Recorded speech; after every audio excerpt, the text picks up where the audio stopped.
আমাদের আলোচনার বিষয় হলো কোরআনের উপরে আমাদের কয়টা হক বা কয়টা দাবি আছে। আল কোরআনুল কারীমের উপরে 1 নম্বর আমাদের দাবি হলো কোরআনটা শিখতে হবে। কোরআনটা কি করতে হবে? শিখতে হবে। কোরআন যদি আপনি না শেখেন, আগেই তো বললাম যারা জানি না তারা সমান নয়। সাদা সাদা জানি, কালো কালো জানি, তারপরেও যদি কালোকে সাদা বলে, সাদাকে কালো বলে, তাহলে কি হবে দেখেন। আল্লাহ রাব্বুল আলামিন বলেছেন পবিত্র কোরআনুল কারীমের 25 নম্বর সূরা, সূরার নাম হলো সূরা ফুরকান, আয়াত নম্বর হলো 30। মনে রাখবেন, কাজে লাগবে।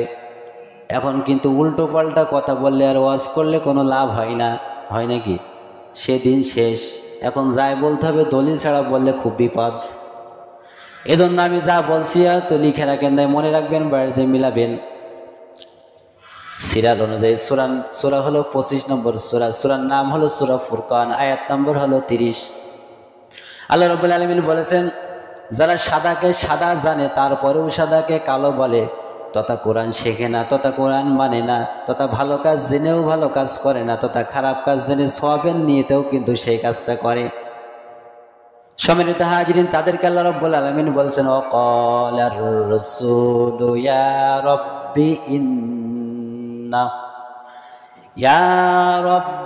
ইন্না কওমি ইত্তাখাযু হাযাল কুরআনা মাহজুরা।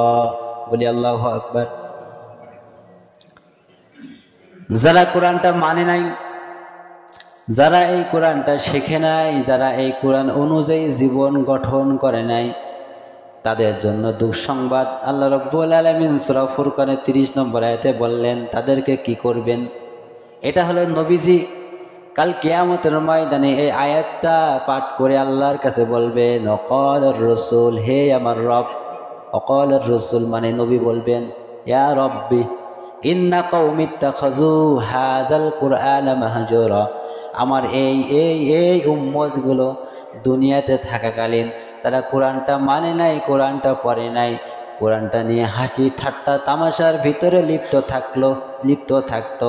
আজকে এই হাসরের ময়দানে আল্লাহ তোমার কাছে আমি বিচার দিলাম, তোমার কাছে মামলা দায়ের করলাম, আজকে আমি নবী হয়ে হাসরের ময়দানে তাদের থেকে আমি ভুলে গেলাম। বলেন নাউজুবিল্লাহ।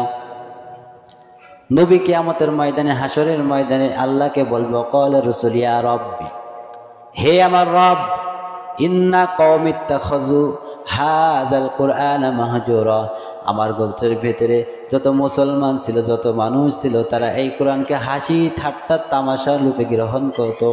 এই কোরআনটা তারা মানত না, এই কোরআন দিয়ে তারা জীবন ব্যবস্থা চালাতো না, তাদের জীবনটা গঠন করতো না, তাদের মনে যা চাইতো তাই করে বেড়াতো।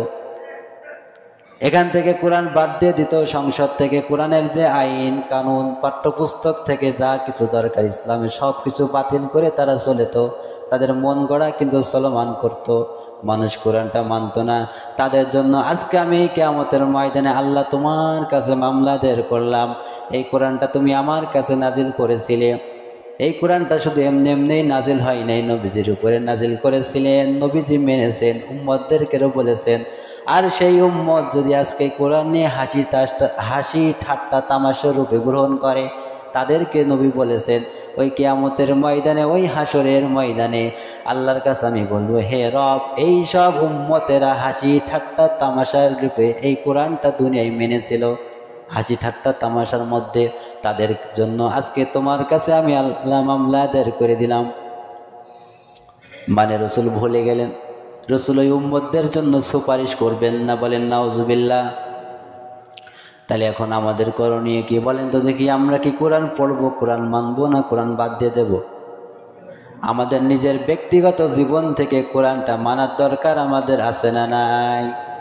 যদি না মানি, আর যদি আমি কোরআনটা না শিখে, যদি কোরআনটা না পড়ি, কোরআনের অনুযায়ী যদি জীবন গঠন আমি না করি, তাহলে 1 নম্বরে আমরা জানতে পারলাম হাসরের মাঠে আমাদের নবীজি আমাদেরকে ভুলে যাবেন, আর ওই নবীজি আল্লাহর কাছে আমাদের উপরে মামলা দায়ের করবেন।